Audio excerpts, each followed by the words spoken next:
Good morning and welcome to Live at the Legislature, where every week we talk about the bills, issues, and happenings going on at the state capitol. The topic this morning is sexual harassment. Last week was a difficult one for the House. As part of a settlement agreement with the Hawaii State Ethics Commission related to complaints of sexual harassment, Speaker Emeritus Joseph M. Suki admitted to inappropriate, unwelcome, and unwanted conduct directed toward women while serving as the Speaker of the House. Representative Suki also issued a public apology, announced his resignation from his office, effective this Friday, March 30th, agreed to a payment of $5,000 administrative penalty, and agreed not to seek or accept public office for a period of 2 years. Joining us today to talk about reactions to this announcement, resolution of the sexual harassment claims against Speaker Emeritus Suki, and how the community can move forward in addressing the issues of workplace harassment are Representatives Della Albalati, House Majority Leader, and Lauren Matsumoto, House Minority Whip, who also serve as the co-conveners of the Hawaii Women's Legislative Caucus. Representative Balati, let's start with reactions to Speaker Suki's announcement. Thank you, James, for this opportunity to talk about workplace harassment at the Capitol. Like the broader community, reactions to the announcement were mixed, but I think a common thread through everyone's reaction is a recognition that workplace culture here at the Capitol and at all levels of government and across all sectors has to change and is changing to ensure a workplace free of harassment where people can confidentially report complaints that will be fairly and thoroughly investigated, resolved, and adjudicated with appropriate corrective measures and consequences to ensure that the workplace continues to be safe.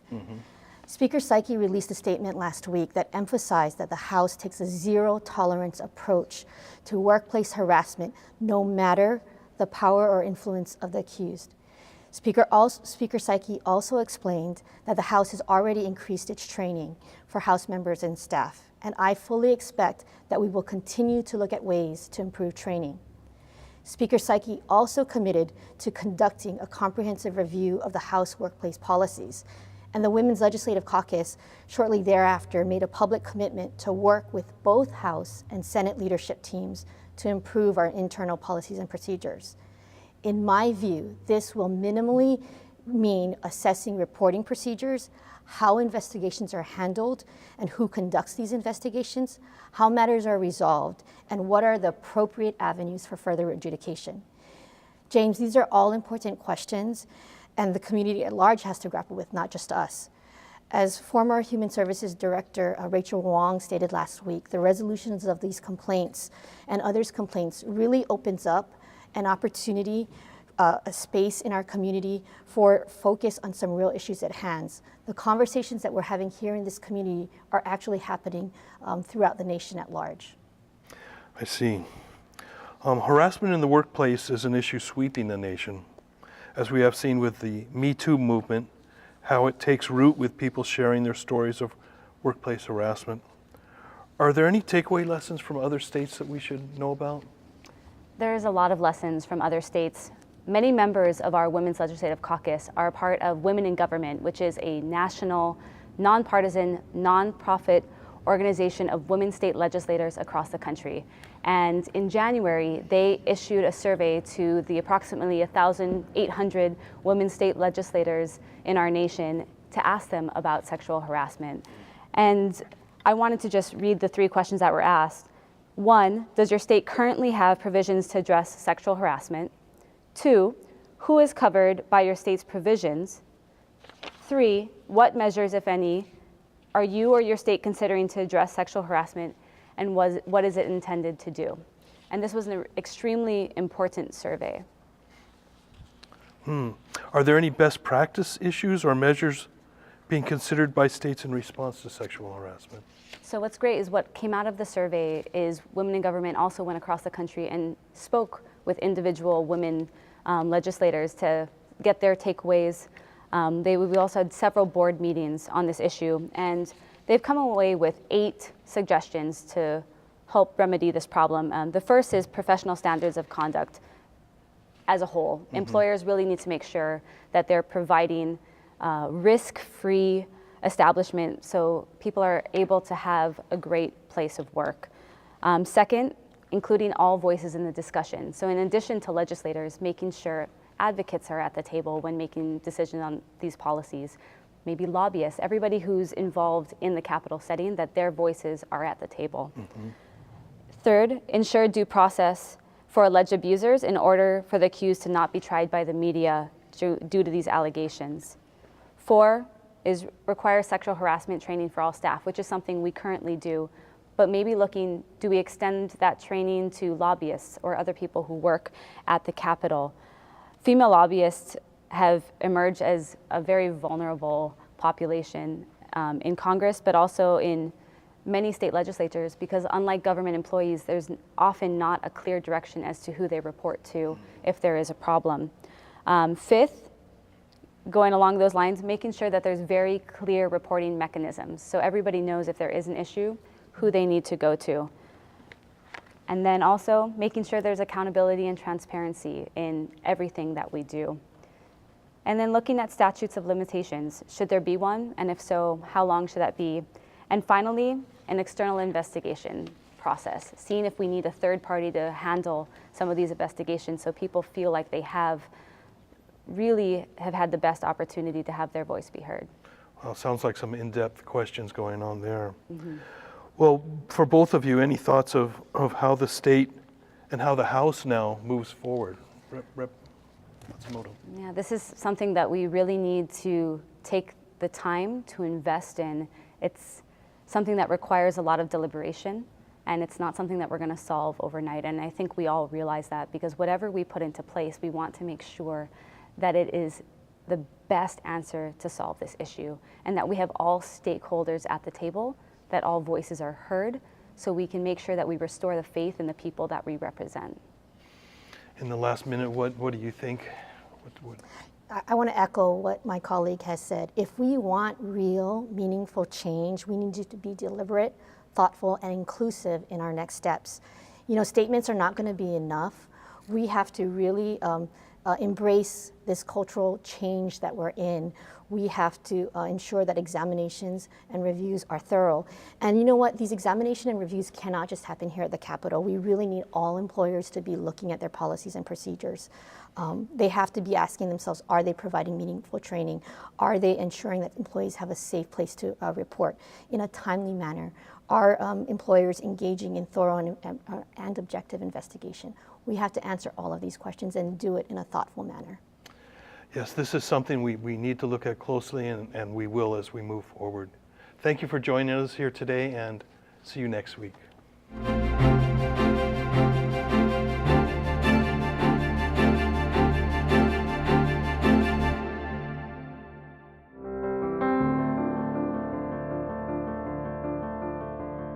Live at the Legislature is a live half-hour weekly news program that focuses on the issues, legislation, and topics of importance emerging from this year's legislative session.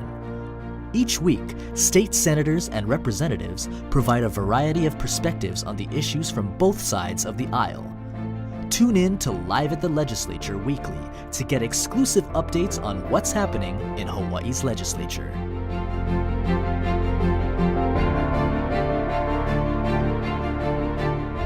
Do you know your legislators? Visit capitol.hawaii.gov and enter your street name to find detailed information about your representatives and senators. From your district number to the committees and current bills your legislators have introduced, this is an easy way to stay up to date with what is happening in your community. If you're looking for detailed information concerning Hawaii State Senate and House hearings, please visit olelo.org/gov-archives. Videos are arranged by date, with the most recent at the top of the list. Are you looking for an easy way to get involved in the legislative process? Stop by the Public Access Room located in Room 401 at the Hawaii State Capitol. The Public Access Room provides citizens of Hawaii's facilities, services, and equipment to enhance their ability to participate in the legislative process. The public is welcome to track and affect legislation pending before the Hawaii State Legislature.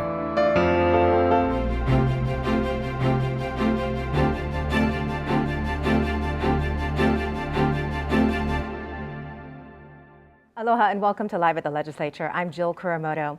Every week we sit down with Hawaii senators to talk about the issues and the events that are happening within the Senate during this legislative session.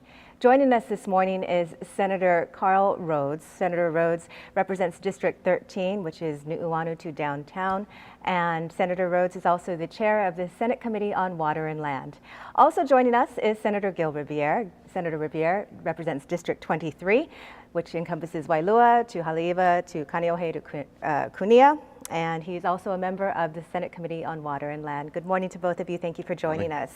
I know that your committee deals with a wide variety of issues, everything from state planning to water and land sustainability and fisheries, harbors, transit-oriented development. Let's talk about one of the key resolutions that has come out of your committee this session so far, and that includes climate change, how to address climate change. Senate Concurrent Resolution 177 calls for stronger action to be taken following the recommendations of the Hawaii Sea Level Rise and Vulnerability and Adaptation Report that came out late last year. Senator, you also had a bill that calls for stronger action from the Climate Commission following this report. Tell us about the need for this initiative. Okay, go ahead. Well, it's fairly obvious that we have climate change is happening and the sea level is rising, and we're going to have to decide how to deal with that as an island state. Obviously, it affects us more than it would in Missouri, for example. So, the bottom line is we're going to have to retreat. We're going to have to retreat from the shore, otherwise the ocean is going to retreat for us, and that's what we're grappling with. It's a problem that's so complex, and it's easy to say we'll do managed retreat, or we'll do this, or we'll look at the sea level rise that's coming and the erosion. Whether or not you agree with the sea level rise, things are clearly eroding and the coastline is moving. But it affects our wildlife, our endangered species, because as climate changes, as in our endangered species retreat further up into the mountains, everything is changing on this island. So it's not impacting only the people who live on the shore, but everybody and everything in Hawaii. Exactly. On that same topic, there is the Senate Concurrent Resolution 63, which allows for a seawall to be built off Kahana Beach on Maui. That's to preserve the shoreline that's been eroding for several years now. And I know this particular resolution has garnered a lot of community attention, and I guess the question is, does this set a precedent for other projects or roadways that are going to be affected by sea level rise and climate change? Well, we pass these kinds of resolutions all the time. Last year and years past, they don't draw as much attention as this one. But this is where the policy question really where the rubber meets the road, because it's pretty hard to say to somebody, hey, look, you know what? Your house is on the edge of the water, and we're not going to let you armor the shore anymore, and it's going to fall in the water. And who's going to pay for that? You may have lived there for generations, but so that's what we're grappling with there.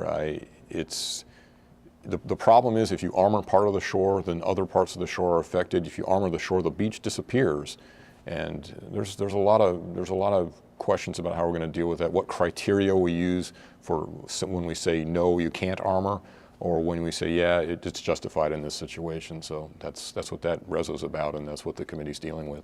Many of the resolutions are for seawalls that have been there for a period of time, and maybe there's been erosion, or maybe somebody put a seawall in, and the Board of Land and Natural Resources is trying to get back control of the beaches. Because if you start armoring beaches, Sunset Beach is particularly vulnerable right now. We've seen a lot of erosion right in the middle of my district, and if we were to allow people to start armoring the shoreline, it'll just make that erosion occur more quickly. I think this resolution in Maui, we had a very robust discussion the other day in committee. I think the key on that one is that the buildings are very close to the shoreline, and now they're asking to go out into the sea. They're not retreating. So where is that managed retreat? And as the chair said, it's difficult when you actually talk about the specific case. Why can't you save your house, but the state will save that highway? Why can we armor the highway, but you can't save your house? And that's part of this big discussion which we're trying to grapple with. Right, and this is a really long term. Yeah, it's long term, and it's not just that particular case. I mean, if you look at that area, most of it's armored already, And in that particular case, the edge of the closest building is only, I don't know, 50 feet, maybe less than that, 35 feet. Other places I've stayed on the Big Island, or relatives of mine have stayed on the Big Island, the water's breaking 6 feet from their lanai, you know, and yeah, it's great when you're on vacation for a few days, but you know, when the waves are 3 feet higher and they're breaking into your living room, that's an entirely different matter. Exactly. So this is going to be a topic that really is a difficult one, and it's going to be around as long as we're right. And this is something office. That's going to be in discussion for quite some Yeah. time. I think we have a little bit of time left to talk about transit-oriented development, which has become a key issue, especially in regards to affordable housing. And SCR 50 proposes a closer look at the communities that are being impacted by the rail system. And describe the intent behind this resolution. Well, it's we have these special districts. The state does in Kaka'ako. There's one in Kailoa, and there's another one I'm not thinking of right at the moment. Hey, that's right. And they've been there a long time. There's some controversy as to whether they still need to be there, or maybe there's other special districts that need to be created for particular reasons. And that's what this res was about, just to look at what we should do in relation to rail, and whether the state should take special development interest in a particular part of the island. Yeah, I would agree. It's the right time to look at these agencies. The the Kaka'ako development, we've created that agency some years ago, and then Kalaeloa and Ahei, and so now let's look at this and the management of it and our designs towards that future that we're trying to accomplish here with planned development. Exactly. I know that. No. But I would say on the rail side of it, where these special districts are next to rail, one of the big ideas was rail. It's not just moving people back and forth, but it's also focusing development along the rail line. And so this is another reason this is an ideal time to look at that question. Exactly. And I'm guessing the city would like to have control back too. That's a good question. I don't know. Well, they should, because if the state says we're going to build 12 more high-rises, but by the way, city, you've got to make sure you have enough water and sewer system and highway capacity for that. I think the city should have a greater say. Personally, I'm all in support of the city getting back their authority. Absolutely. Well, thank you very much. Very interesting discussion. A lot of long-term ideas that we have to start thinking about, and some tough decisions to be made. It's not easy. It's not easy. Thank you so much. Thank you. Thank you, Jill. And thank you for watching Live at the Legislature. You can stay up to date on all the Senate actions on the legislature's website, capitol.hawaii.gov. We'll see you next week.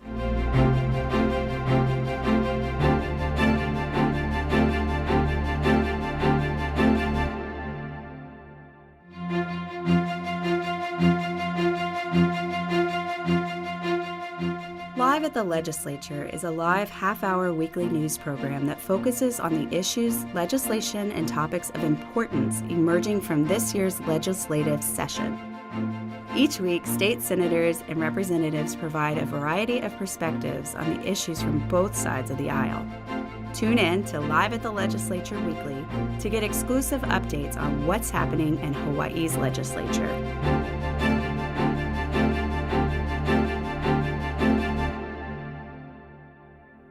Are you looking for an easy way to get involved in the legislative process? Stop by the Public Access Room located in Room 401 at the Hawaii State Capitol. The Public Access Room provides citizens of Hawaii's facilities, services, and equipment to enhance their ability to participate in the legislative process. The public is welcome to track and affect legislation pending before the Hawaii State Legislature.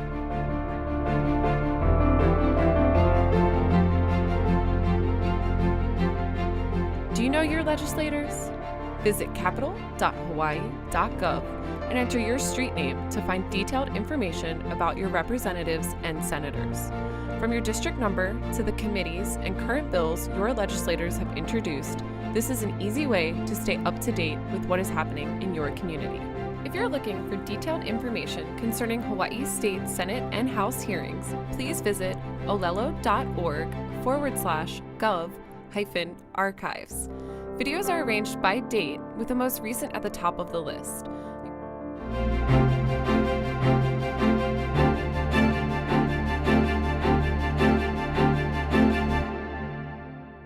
Good morning, and welcome back to Live at the Legislature, where every week we sit down with members of the legislature to discuss top-of-mind issues here at the state capitol. I'm Ka'eo Kealoha Lindsay with the House Minority. Our guests today are Representative Gene Ward from District 17, which spans from Hawaii Kai to Kalama Valley, and Mr. Mike Goodman, who is the director of the Hawaii Kai Homeless Task Force. Good morning. Good morning. So we've heard the analogy of the session as sort of like a basketball game, and so we're about in the third quarter now, and we're going to be talking about housing and homelessness today. So, Rep. Ward, what's your gauge on how we've done so far? Third quarter, what's the score? The score is House 5 and the Senate 4. No, that's, we're always competing with them because we're coming to the end where the conference committees come. But in our profession, whether we're House or Senate, we're supposed to under-promise and over-deliver. I think as we look at the score of the session, we've overpromised on two things of which we want to speak about today. We've overpromised in terms of housing. We're still 20 to 30,000 housing units short. And we have overpromised that homelessness was going to be resolved. Now, if we start with housing and why we're not doing this yesterday is because it was Kohio Day. Prince Kohio reminds us, or not about a parade, but so much when in 1921, when the Hawaiian Homes Commission Act was passed, there were 203,000 acres set aside for Hawaiians to be returned to the land, and with that dignity. To this day, we've got about 9,700 homesteaders. We've got 44,000 on the wait list, and we got 203,000 acres, of which to me is a broken promise. So we've overpromised and we've under-delivered on that. And when it comes to homelessness, we've got probably 10 to 15,000 homeless. And we've got the idea that we're going to have everybody get a house, brick and mortar house. And I think we've misled the people to think that we can actually do that.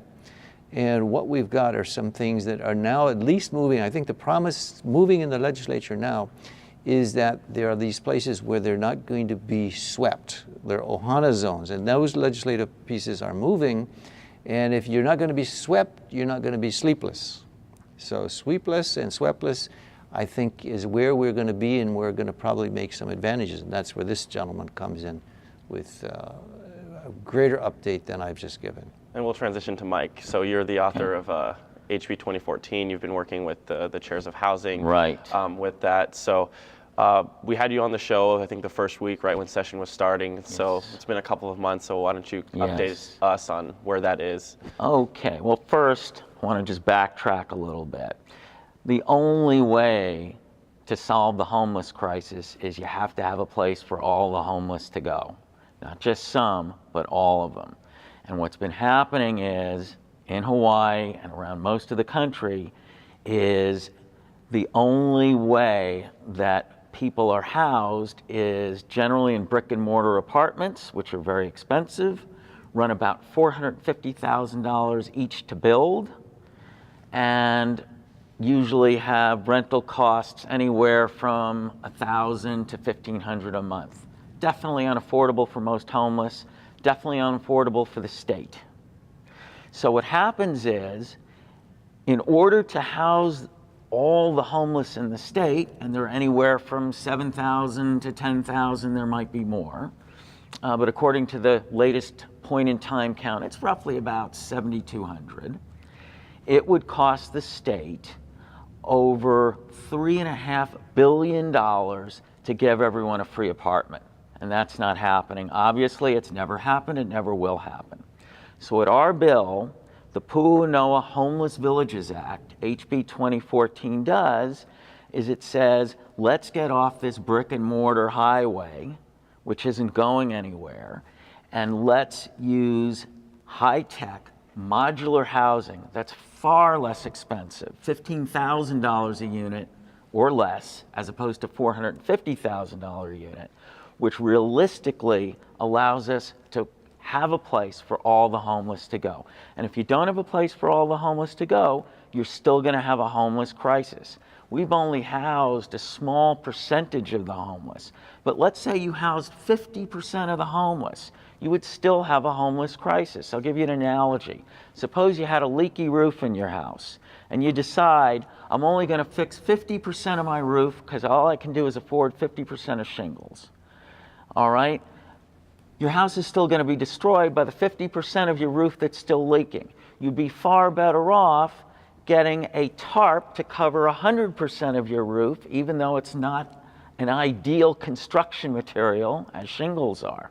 So that's what we're saying. Sure, brick and mortar apartments are the ideal standard, gold standard for sure, but let's have a place for everybody to live first. Let's stop the bleeding and the insanity. You were asking how the bill is doing. Very well so far. Passed the House unanimously. Passed the first sets of committees that it was heard at in the Senate. We're now down to one more hearing at the Senate before it can go before the Senate floor for a vote. Then, of course, it's gotta not be vetoed by the governor, so we'll see. And what has been some of the response from various legislators you've been meeting with, and just reading through testimony in each hearing? Can I interrupt in that? The response of the public, the Hawaii poll just came out. Overwhelmingly, people see the Pu'unoa villages or the Ohana zones, a place where they can stay without being swept, as a very positive. I think it's 62 or 67%. Legislators have been also equally positive. Equally positive, yeah. There's a misunderstanding too about safe zones, and I don't know, we don't have time to get into this, about what a pure safe zone is, what a Pu'unoa village would be. Pu'unoa village is permanent housing. It's not a safe zone. It's just made out of different material than wood, brick, and mortar. That's the bottom line.